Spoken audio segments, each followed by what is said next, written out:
ఏంటి కృష్ణకుమారరావు గారు మీరేమో మాట్లాడాలా?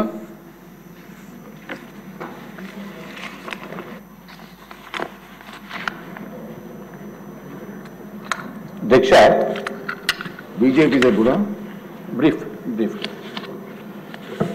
అధ్యక్ష, గౌరవ ముఖ్యమంత్రి గారు అట్లాగే డిప్యూటీ సీఎం గారు మన రాష్ట్రాన్ని ఏ విధంగా 150 రోజులు 160 రోజుల్లో ఎంత ప్రగతి పదంగా తీసుకుని వెళ్ళింది సవివరంగా వివరించారు అధ్యక్ష. నిజంగా కూడా ఆంధ్ర రాష్ట్ర ప్రజలు ఏనాడో చేసుకున్న పుణ్యఫలంగా మనకి ఆంధ్ర రాష్ట్రానికి ముఖ్యమంత్రి గారు అట్లాగే చంద్రబాబు నాయుడు గారు, పవన్ కళ్యాణ్ గారు, భారతీయ జనతా పార్టీ నాయకులు సపోర్ట్ తోటి ఈ విధమైన అభివృద్ధి పదంలోకి వెళ్ళటానికి కారణమైంది అధ్యక్ష. తప్పనిసరిగా ఏదైతే పవన్ కళ్యాణ్ గారు చెప్పారో మనకి ఈ పదవీ కాలంలోనే అంటే ఈ టర్మ్లోనే ఎట్టి పరిస్థితుల్లోని $1 ట్రిలియన్ ఎకానమీగా మనకి ఆంధ్ర రాష్ట్రము ప్రగతి పదంలోకి వెళ్తుందని చెప్పడానికి ఏమాత్రం సందేహం లేదు. అట్లాగే మేము కూడా మనస్ఫూర్తిగా చంద్రబాబు నాయుడు గారు ఉన్నంత వరకు కూడా ముఖ్యమంత్రిగా ఈ రాష్ట్రాన్ని పరిపాలించాలని చెప్పి మేము కోరుకుంటున్నాం. ఎందుకంటే ఇది చిన్న విషయం కాదు. మనకి ఒక్క ఛాన్స్ అని చెప్పి జగన్మోహన్ రెడ్డి గారు ఎంత డిస్ట్రక్షన్ చేసి మానసికంగా ప్రతి ఒక్కరిని ఇబ్బంది పెట్టి ఆర్థికంగా ఇబ్బంది పెట్టి పెద్దలను చూడకుండా కూడా వాళ్ళు తరపున ఉన్న వెనకాల బ్యాక్గ్రౌండ్ లో రౌడీజం చేసి రకరకాల ఇబ్బందులు పెట్టిన మాత్రం వదలకూడదు అధ్యక్ష. తమరి ద్వారా నేను కోరేది, అంతకుముందు ఎవరైతే ఈ 5 సంవత్సరాల కాలంలో దుర్మార్గంగా ప్రవర్తించారు అంటే ఆఖరికి ముఖ్యమంత్రి గారిని మాజీ ముఖ్యమంత్రి అయిన చూడకుండా వారు ఇళ్లపైన దాడి చేసిన వ్యక్తుల్ని కూడా మనం ఇంకా పూర్తిగా తగిన న్యాయం చేయలేదు వాళ్ళకని చెప్పి నేను తెలియజేసుకుంటున్నాను అధ్యక్ష. అట్లాగే పవన్ కళ్యాణ్ గారు నేను లాస్ట్ టైం కూడా నేను ప్రస్తావించాను అధ్యక్ష. విశాఖపట్నం వచ్చినప్పుడు ఎంత ఇబ్బంది పెట్టారో, అట్లాగే చంద్రబాబు నాయుడు గారిని కూడా ఎంత ఇబ్బంది పెట్టారో విశాఖపట్నం ఎయిర్పోర్ట్లో. అనిత గారిని అడిగితే అమ్మో నన్ను అది తలుచుకోని దానికి కూడా నాకు వణుకు వస్తుందని చెప్పిన మన ముఖ్యమంత్రి మన హోంమంత్రి వర్యులు. ఎందుకంటే అంత భయానకమైన పరిస్థితి.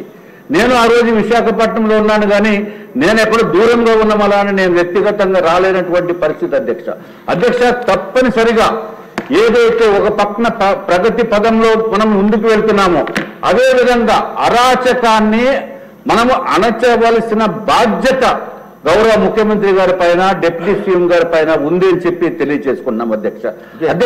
ఇంకొక నిమిషం అధ్యక్ష, ఎన్నో పాపాలు చేసిన వ్యక్తి, ఎన్నో దారుణమైన అకృత్యాలకు పాల్పడిన వ్యక్తే పాప భీతితోటి పరదాల వెనకాల దాక్కుని ఉంటారు అధ్యక్ష.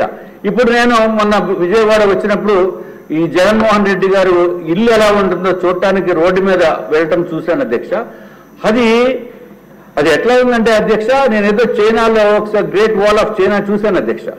ఆ విధంగా బిల్డప్ చేసుకుని టోటల్ గా మొత్తం బ్యారికేడింగ్ తోటి అది డిఫెన్స్ మినిస్ట్రీలో కూడా మనకి ఇండియా పాకిస్తాన్ వార్లో కూడా సెన్సిటివ్ ఏరియాస్ లో కూడా అంత కట్టుదిట్టమైన కంచె ఉండదు అధ్యక్ష. ఒక పక్కన అటువంటిది ఉంది. రెండో పక్కన అధ్యక్ష, మన ముఖ్యమంత్రి గారు చంద్రబాబు నాయుడు గారు ముఖ్యమంత్రి అయినప్పటికీ కూడా ఆ వారి ఇంటి దగ్గరికి వెళ్తే 2 పుల్లలు ఉంటాయి అధ్యక్ష. కేవలం 2 ఐరన్ బార్స్, అది సెక్యూరిటీ. అంటే భయం లేకుండా నిజాయితీతోటి ప్రజల గురించి పనిచేసే వాళ్ళు ఏ విధంగా ఉంటారో, అన్యాయంగా దుర్మార్గాన్ని ప్రోత్సహించే వాళ్ళు ఏ విధంగా ఉంటారో అనేది మనం చూశారు అధ్యక్ష.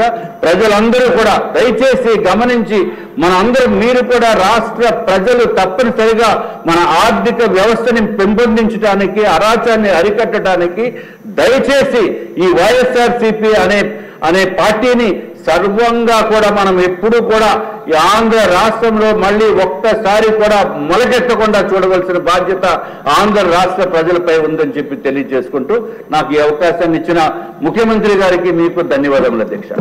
ముఖ్యమంత్రి గారు. అధ్యక్ష, ఇప్పుడే deputy chief minister Pawan Kalyan గారు, విష్ణుకుమారరావు గారు కూడా చెప్పారు అధ్యక్ష. రిపీట్గా రాష్ట్రం చాలా నష్టపోయాం. ఒకటి బైఫర్కేషన్ వల్ల మనకు కొన్ని డిసడ్వాంటేజెస్ వచ్చాయి. రాజధాని లేదు, చాలా సమస్యలు వచ్చాయి. 5 సంవత్సరాల్లో మనం కొంతవరకైనా రికవర్ చేయాలని ప్రయత్నం చేశాం.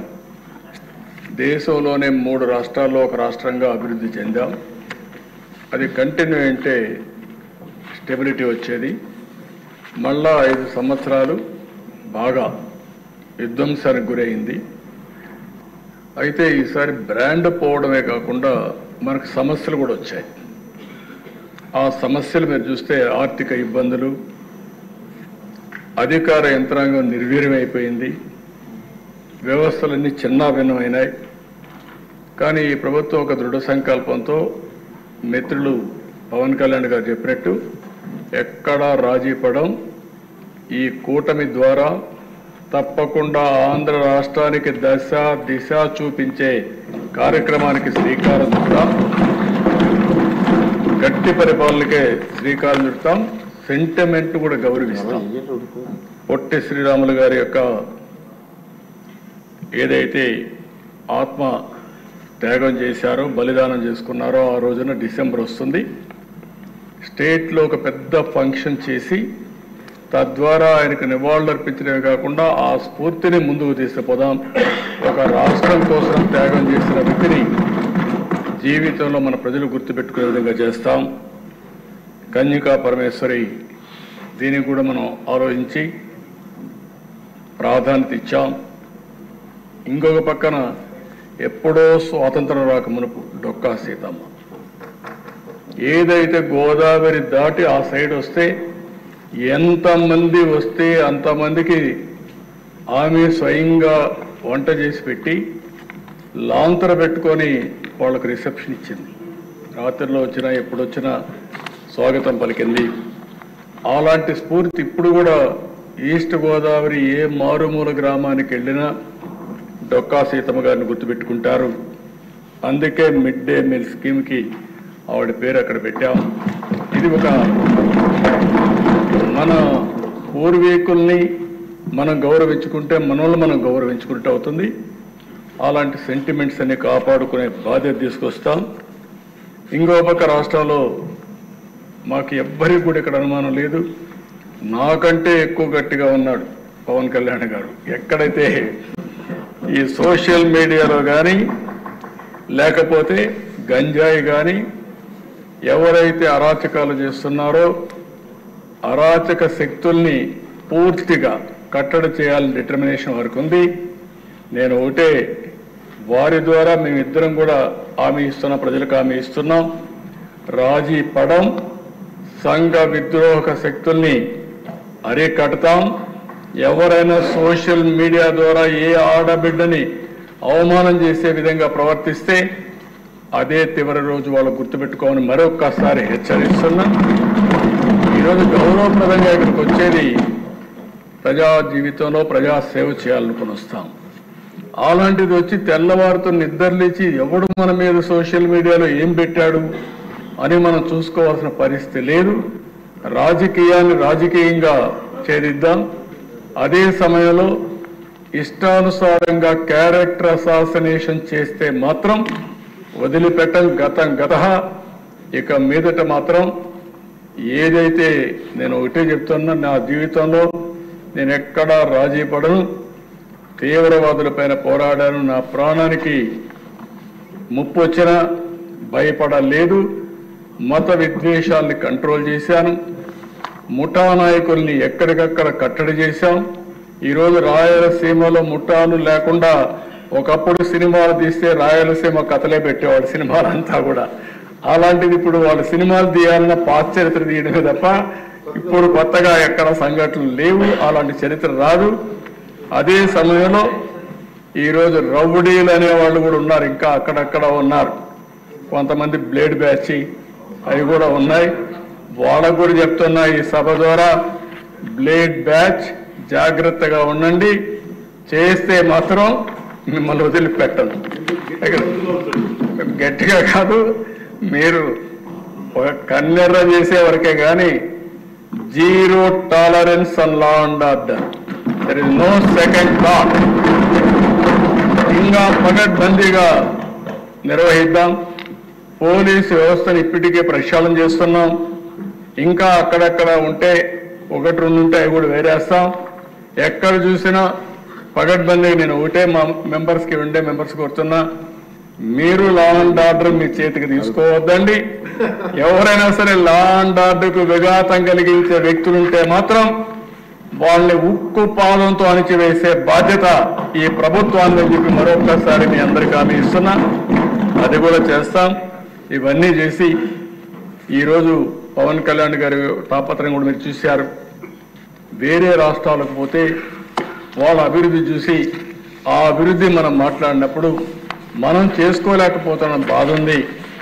ఈరోజు ఒక హైదరాబాద్ పోయినా, ఒక బెంగళూరు పోయినా, ఒక చెన్నైకి పోయినా, ఒక ముంబైకి పోయినా వాళ్ళు మనకంటే ముందుకు పోయారని బాధ ఉంది. అలాంటి బాధ లేకుండా ఇక్కడ ప్రజలకు కూడా న్యాయం చేసే బాధ్యత ఎన్డీఏ కూటమి తీసుకుంటామని మరొక్కసారి హామీ ఇస్తూ తప్పకుండా జరుగుతుంది. దానికి మొదటి అడుగే నిన్న పెట్టుబడులు రావడం. ఫస్ట్ టైం పెట్టుబడులు వరదలు కూడా ప్రారంభమయ్యాయి. ఇప్పుడిప్పుడే స్టార్ట్ అయినాయి. మనం కానీ సుపరిపాలన ఇస్తే ఇంకా పెద్ద ఎత్తున పెట్టుబడులు వస్తాయి. ఏ విధంగా చేయాలో అన్నీ చేస్తున్నాయి. మళ్ళీ సంపాదించిన ప్రభుత్వం కష్టపడి పనిచేద్దాం, సంపద సృష్టిద్దాం, ఆదాయాన్ని పెద్దాం. ప్రతి ఒక్క రూపాయి కూడా పేదవాళ్ళ కోసం ఖర్చు పెడదాం. ఇది నిరంతరం చేసే కార్యక్రమం. మన స్టేక్ హోల్డర్స్ అంతా ప్రజలు. ఆ ప్రజల్లో కూడా పేదవాళ్ళకి మనం అండగా ఉండాల్సిన అవసరం ఉంది. అందుకే వీలైతే నేను ఆలోచిస్తున్నా, జనవరి నుంచి P4 పాలసీ తీసుకొచ్చి ఒక 15 లక్షల మందో 20 లక్షల మంది బీపీఎల్ ఫ్యామిలీస్ ఉన్నాయి. ఆ 20 లక్షల మందిని ముందు ఫోకస్ చేసి వాళ్ళ పైకి తీసుకొద్దాం. ఆ తర్వాత ఆర్థిక అసమానతలు తగ్గించే వ్యవస్థ కూడా శ్రీకారం చుట్టి నిరంతరం పనిచేస్తామని చెప్పి తెలియజేసుకుంటూ, ఒక పబ్లిక్ పాలసీ ద్వారా ఎన్నో పెను మార్పులు తీసుకొచ్చే అవకాశం వస్తుంది. ఈ అసెంబ్లీ ఒక పవిత్రమైన దేవాలయం. ఈ దేవాలయంలో మనం చేసే నిర్ణయాలు ప్రజల జీవితాలను మారుస్తాయి, భావితరాల భవిష్యత్తును మారుస్తాయి. ఈరోజు ఇక్కడ కూర్చొని ఆనందంగా చెప్పుకుంటున్నామంటే, అమెరికాకు పోయే ఇండియన్స్ లో ప్రపంచంలోనే అమెరికాకు పోయే వాళ్ళు ఎక్కువ మంది భారతీయులు. అందులో 3,30,000 మందిలో 56% తెలుగు వాళ్ళంటే, ఆ తెలుగు వారు పోవడానికి ఫౌండేషన్ వేసింది మనమే. అది చూసినప్పుడు ఒక ఆనందం. నాలెడ్జ్ ఎకానమీలో అగ్ర దేశంలో మన వాళ్ళు ఈ విధంగా దోసపోతున్నారంటే మనం ఎందుకు ముందుకు పోలేమని అడుగుతున్నా. ఇక్కడ ఉండే వాళ్ళు ఎందుకు చేయలేకపోయామని అడుగుతున్నా. అమెరికాలో ఉండే వాతావరణాన్ని ఆంధ్రప్రదేశ్ రాష్ట్రంలో కూడా మనం క్రియేట్ చేయగలిగితే ఇక్కడ కూడా అభివృద్ధి అవుతుంది. దానికే నాంది పలుకుతాం. అందరూ సమిష్టిగా పనిచేద్దాం. ఎప్పటికప్పుడు చర్చలు చేద్దాం. మీతో కూడా నేను మాట్లాడతాను. సబ్జెక్ట్స్ అన్ని కూడా డిస్కస్ చేసుకుందాం. అందరం కలిసి మనల్ని నమ్ముకున్న ఈ ప్రజానీకానికి న్యాయం చేసే బాధ్యత తీసుకుంటామని చెప్పి తెలియజేసుకుంటూ, మరొకసారి డిప్యూటీ సీఎం గారిని పవన్ కళ్యాణ్ గారిని మనస్ఫూర్తిగా అభినందిస్తూ, బీజేపీ నాయకుడు విష్ణుకుమార్ రాజు గారిని వాళ్ళ పార్టీని కూడా మనస్ఫూర్తిగా అభినందిస్తూ, ఈ ఎన్డీఏ కూటమి ఒక డెడ్లీ కాంబినేషన్ కావాలి. ఇండియాలోనే నెంబర్ 1 రాష్ట్రంగా తయారు చేయడానికి మనం ఒక అంకితమైన భావంతో పనిచేసి తెలుగు జాతి యొక్క ప్రతిష్టను కాపాడుతామని చెప్పి తెలియజేసుకుంటూ, దానికి ఈ వేదిక ఒక ప్లాట్ఫామ్ కావాలని చెప్పి మరొక్కసారి ఆకాంక్షిస్తూ అందరికీ నమస్కారాలు, ధన్యవాదాలు. ఇక్కడ మమ్మల్ని చూసే ప్రజానీకం కూడా మాకు సహకరించాలి. మేమేం మాట్లాడుతున్నాం మీరు చూసిన తర్వాత ప్రజలు కూడా ఈరోజు ఏ స్ఫూర్తి అయితే మేము పనిచేస్తున్నామో ఆ స్ఫూర్తిని మీరు అందిపుచ్చుకొని తద్వారా మీరు కూడా మీ కుటుంబాలను పైకి తీసుకొచ్చడానికి దోహదం చేయగలిగితే మనం అనుకున్న కార్యక్రమాలు చేస్తామని చెప్పి తెలియజేసుకుంటూ మరొకసారి అందరికీ నమస్కారం. జై హింద్. సభ్యులందరికీ మనమండి ఒక 5 నిమిషాలు ఒక ప్రతిపాదన ఉంది. అది అయిన తర్వాత ఒక ½ అన్ అవర్ బ్రేక్ తీసుకుందాం. ఆర్థిక శాఖ మార్చులు గారు ప్రతిపాదన ప్రవేశపెడుతూ వస్తారు.